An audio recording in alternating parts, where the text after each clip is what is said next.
NCERT मंत्रणा में आपका स्वागत है। हम यहाँ एनसीईआरटी और दूसरी भरोसेमंद किताबों के आधार पर मध्यकालीन भारतीय इतिहास की कह सकते हैं परतों को खोल रहे हैं। बिल्कुल। पिछले अंक में हमने विजयनगर के पहले राजवंश यानी संगम राजवंश पर काफी विस्तार से बात की थी। एक पूरा स्ट्रक्चर्ड तरीका अपनाया था हमने। हाँ, वो काफी विस्तृत चर्चा थी। और आज कहानी थोड़ी आगे बढ़ती है। हम विजयनगर साम्राज्य के दूसरे राजवंश यानी सलूव राजवंश पर एक गहरी और संरचित चर्चा करने वाले हैं। देखिए, ये चर्चा यूपीएससी, पीसीएस, एसएससी और जो भी दूसरी सरकारी परीक्षाएं हैं उनकी तैयारी करने वालों के लिए बहुत बहुत काम की होगी। हाँ, ये तो है। हमारी कोशिश यही रहेगी कि इसमें वो सारी तथ्यात्मक जानकारी मतलब फैक्ट्स शामिल हों जो एमसीक्यूज में पूछे जा सकते हैं, और साथ ही जो मेंस परीक्षा का नजरिया होता है उसके लिए जरूरी एनालिटिकल बातें भी हम करेंगे। बिल्कुल।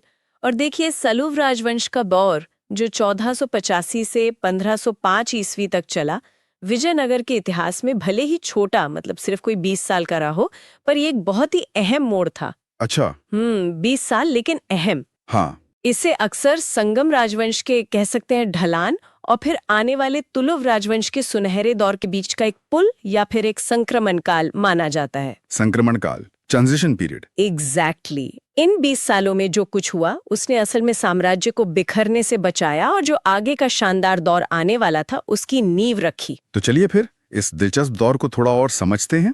हम बात करेंगे कि भाई ये राजवंश कैसे और किन हालात में सामने आया, इसके मुख्य राजा कौन थे, उन्होंने क्या किया, उस समय का प्रशासन कैसा था, धर्म, समाज, कला, साहित्य का क्या हाल था, और आखिरकार इसका अंत कैसे हुआ। हाँ, ये सब जानना जरूरी है। और हाँ, इस दौरान जो विदेशी यात्री आए उन पर भी बात करेंगे, और परीक्षा के लिहाज से जो जरूरी तथ्य हैं, कौन राजा कब बना, कौन सी लड़ाई हुई, कौन अधिकारी था, क्या काम था उसका, इन सब पर खास ध्यान देंगे। बिल्कुल, सारे महत्वपूर्ण बिंदु कवर करेंगे। तो शुरुआत करते हैं इसकी पृष्ठभूमि से।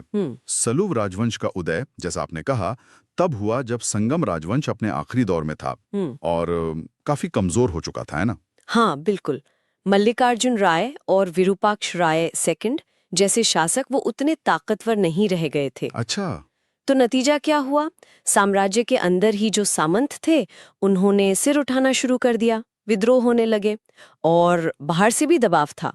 बहमनी सल्तनत, ओडिशा के गजपति राजा, वो लगातार हमले कर रहे थे। तो मतलब चारों तरफ से मुश्किलें थीं। हाँ, साम्राज्य की हालत उस वक्त काफी नाजुक थी, कह सकते हैं। बिल्कुल। और इसी उथल-पुथल का, इसी मुश्किल हालात का फायदा उठाया चंद्रगिरी के गवर्नर और संगम सेना के एक बहुत ताकतवर सेनापति सलूव नरसिंहा देव राय ने।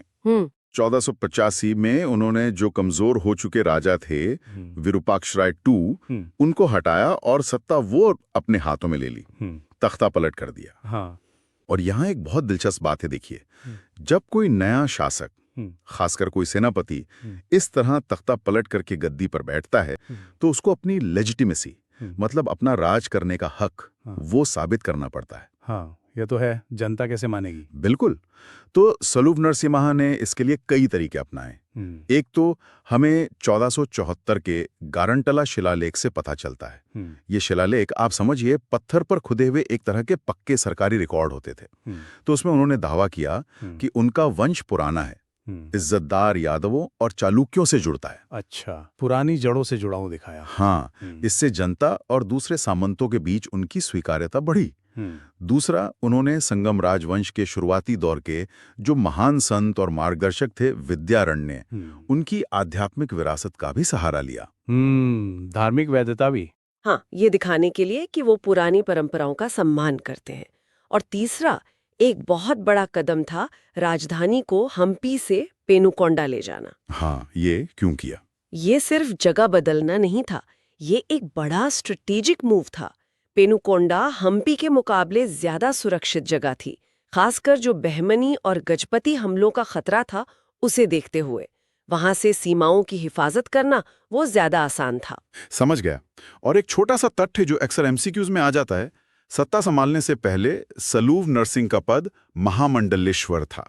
हाँ, ये महत्वपूर्ण है। ये दिखाता है कि वो पहले से ही एक बड़े और प्रभावशाली सामंती गवर्नर थे। बिल्कुल। चलिए अब इस राजवंश के मुख्य शासकों पर आते हैं। सबसे पहले जाहिर संस्थापक सलूव नरसिंह देव राय। 1485 से 1491 ईस्वी तक। शासनकाल तो छोटा था, सिर्फ 6 साल का। हाँ, बहुत लंबा नहीं। लेकिन इस दौरान उन्होंने काम कमाल का किया। उनका पूरा ध्यान साम्राज्य को फिर से खड़ा करने पर था, बिखराव रोकने और जो इलाके हाथ से निकल गए थे उन्हें वापस जीतने पर। जैसे 1486 में उन्होंने ओडिशा के गजपतियों से उदयगिरी का वो महत्वपूर्ण किला वापस छीन लिया। हाँ, उदयगिरी बहुत स्ट्रेटेजिक था। और बहमनी सल्तनत के हमलों का भी उन्होंने डटकर सामना किया और पश्चिमी तट के जरूरी बंदरगाह मंगलौर, भटकल, हुन्नावर उन्हें फिर से अपने कब्जे में लिया। ये बंदरगाह तो व्यापार के लिए बहुत जरूरी थे। बिल्कुल, खासकर घोड़ों का व्यापार जो सेना के लिए इतना अहम था। धार्मिक तौर पर देखें तो वो वैष्णव थे और तिरुपति मंदिर को उन्होंने काफी दान दिया। और इतना ही नहीं, वो खुद भी विद्वान थे। उन्होंने रामभ्युदयम नाम का एक संस्कृत काव्य भी लिखा। अच्छा, कवि भी थे। बिल्कुल। उनके सैन्य रणनीति को अगर हम देखें तो वो ज्यादातर रक्षात्मक थी। मतलब साम्राज्य को बचाने पर जोर था, बहुत ज्यादा विस्तार पर शायद उतना नहीं। इससे साम्राज्य तो बच गया, लेकिन लगातार लड़ाइयों की वजह से शाही खजाने पर बोझ भी पड़ा होगा। जाहिर है। और सांस्कृतिक नजरिए से देखें तो उन्होंने हिंदू पहचान को मजबूत करने की कोशिश की। शायद ये उस वक्त दक्कन की जो मुस्लिम सल्तनतें थीं, उनके बढ़ते असर की एक प्रतिक्रिया भी रही हो सकता है। और उनकी कला और वास्तुकला में रुचि का सबसे बड़ा सबूत तो है लेपाक्षी का वीरभद्र मंदिर। क्या कमाल की जगह है वो। हाँ, सुना है मैंने। वहां के भित्ति चित्र, वो फ्रेस्कोज और वो रहस्यमयी हवा में झूलता खंभा, हैंगिंग पिलर, वो सब उसी दौर की देन है। अद्भुत। लेकिन सलूव नरसिंह की मौत के बाद 1491 में हालात फिर बिगड़े। हाँ, बिगड़ गए। उनके बड़े बेटे थिम्मा भूपाल गद्दी पर बैठे, लेकिन सिर्फ कुछ महीनों के लिए। अरे, दरबार में ही साजिश हुई और उनकी हत्या कर दी गई। ओहो, तो फिर? हाँ, ये छोटी सी घटना जो है, ये सलूव राजवंश की एक बड़ी कमजोरी को सामने लाती है। उत्तराधिकार का संकट और अंदरूनी कलह। राजा के बाद कौन बनेगा राजा, ये झगड़ा। बिल्कुल, ये दिखाता है कि राजा की मौत के बाद सत्ता का हस्तांतरण कितना खतरनाक हो सकता था, खासकर जब दरबार में ताकतवर गुट एक दूसरे के खिलाफ हो। तो थिम्मा भूपाल के बाद कौन आया? उनके छोटे भाई इम्माडी नरसिंहराय 1491 से 1505 ईस्वी तक। लेकिन दिक्कत ये थी कि वो उस वक्त नाबालिग थे, मतलब बच्चे थे। अच्छा, तो फिर राज कैसे चला? तो असली ताकत उनके संरक्षक यानी रीजेंट तुलुव नरसन नायक के हाथ में आ गई। तुलुव नरसन नायक, ये नाम तो सुना है। हाँ, आगे इनका जिक्र और आएगा। और कहा तो ये भी जाता है कि इम्माडी नरसिंह को पेनुकोंडा किले में लगभग नजरबंद सा करके रखा गया था। अरे बाप रे, मतलब नाम का राजा। हाँ, बिल्कुल। ये मध्यकालीन भारत की राजनीति का एक क्लासिक पैटर्न है। जहाँ एक नाबालिग राजा हो, वहाँ अक्सर कोई ताकतवर सेनापति या मंत्री ही असली शासक बन जाता है। और तुलुव नरस नायक बहुत काबिल सेनापति और प्रशासक थे, इसमें कोई शक नहीं। उन्होंने विद्रोहों को दबाया, सीमाओं को सुरक्षित रखा और साम्राज्य को काफी हद तक संभाले रखा। लेकिन इस पूरी प्रक्रिया में बेचारे इम्माडी नरसिंह राय वो सिर्फ नाम के राजा बन के रह गए।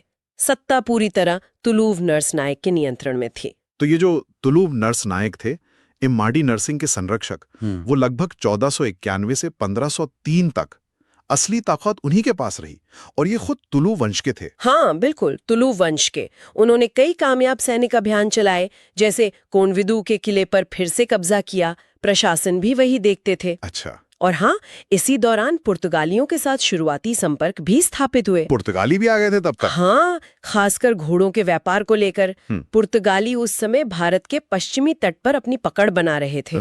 दिलचस्प बात यह है कि तुलुव नरस नायक कभी औपचारिक रूप से राजा नहीं बने, वो हमेशा संरक्षक ही कहलाए। अच्छा। लेकिन अनजाने में ही सही, उन्होंने अपने वंश यानी तुलुव वंश के लिए रास्ता साफ कर दिया था। 1503 में जब उनकी मौत हुई तो एक तरह का पावर वैक्यूम, मतलब शक्ति का खालीपन पैदा हो गया। और फिर? और इसी खालीपन का फायदा उठाया उनके बेटे ने, लेकिन उस पर हम बाद में आएंगे। ठीक है। अच्छा, शासकों की बात तो हो गई। अब जरा ये देखते हैं कि सलूव राज में प्रशासन, अर्थव्यवस्था और समाज का क्या हाल था। हाँ, ये भी जरूरी है। प्रशासन का ढांचा तो लगता है काफी हद तक वही सामंती था, जिसे नायक प्रणाली कहते हैं। बिल्कुल। इसमें नायक यानी स्थानीय गवर्नर या सेनापति बहुत ताकतवर होते थे।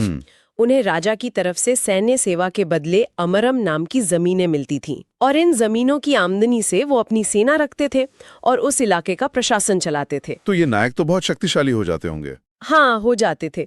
सलूव शासकों ने, खासकर सलूव नरसिंह ने, इन नायकों पर नकेल कसने की कोशिश जरूर की, लेकिन वो उन्हें पूरी तरह अपने काबू में नहीं कर पाए। ये नायक अक्सर काफी स्वतंत्र रूप से काम करते थे। अच्छा, और अर्थव्यवस्था? अर्थव्यवस्था की रीढ़ तो कृषि ही थी। जमीन से मिलने वाला टैक्स, जिसे करू कहते थे, आमतौर पर उपज का छठा हिस्सा 16 होता था। ये तो पारंपरिक दर लगती है। हाँ, ये प्राचीन भारतीय परंपरा के मुताबिक ही था।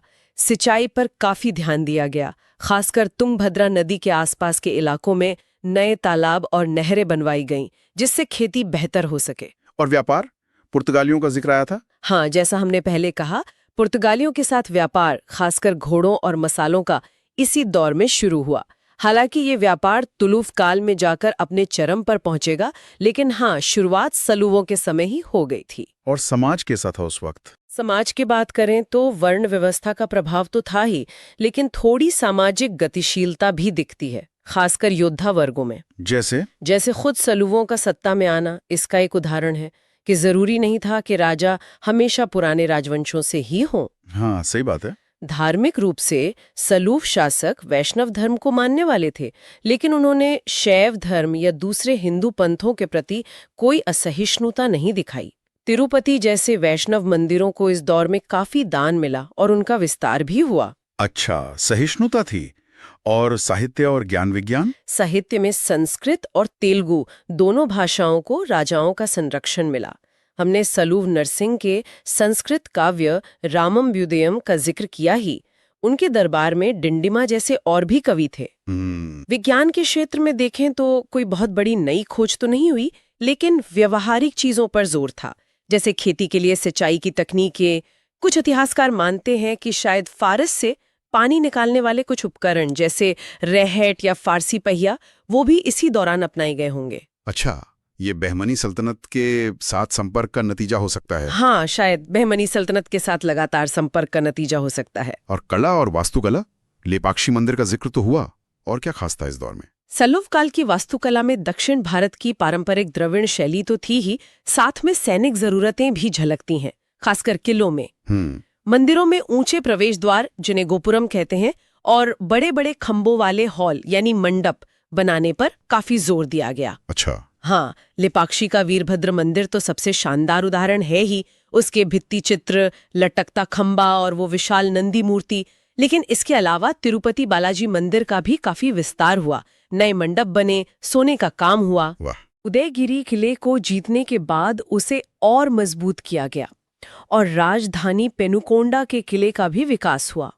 तो ये सब सुलूव शासकों की निर्माण में रुचि दिखाते हैं। लेपाक्षी के भित्ति चित्रों की बात आपने की थी, वो इतिहास जानने में कैसे मदद करते हैं? हाँ, वो सिर्फ सुंदर तस्वीरें नहीं हैं, वो इतिहास जानने का एक अहम जरिया भी है। उनमें उस जमाने के कपड़े, गहने, हथियार, यहाँ तक कि समाज के रीति रिवाजों की भी झलक मिलती है। अच्छा। तो ये कह सकते हैं कि सलूव काल की कला ने आने वाले तुलुव काल की भव्यता के लिए एक मजबूत नींव तैयार की। ये सब तो बहुत दिलचस्प है, लेकिन क्या इस छोटे से 20 साल के दौर में कोई विदेशी यात्री भी विजयनगर आया था, जैसे संगम काल में निकोलो कॉन्टी या अब्दुल रज्जाक आए थे, या बाद में तुलुव काल में डोमिंगो पेस और नूनीज? ये अच्छा सवाल है। देखिए, सुलूव काल 1485 से 1505 क्योंकि काफी छोटा था और साम्राज्य का ध्यान ज्यादातर अंदरूनी झगड़ों को सुलझाने और बाहरी हमलों से बचने पर लगा हुआ था। हाँ, उथल-पुथल ज्यादा थी। बिल्कुल, इसलिए इस खास दौर के विदेशी यात्रियों के बहुत विस्तृत विवरण हमें नहीं मिलते।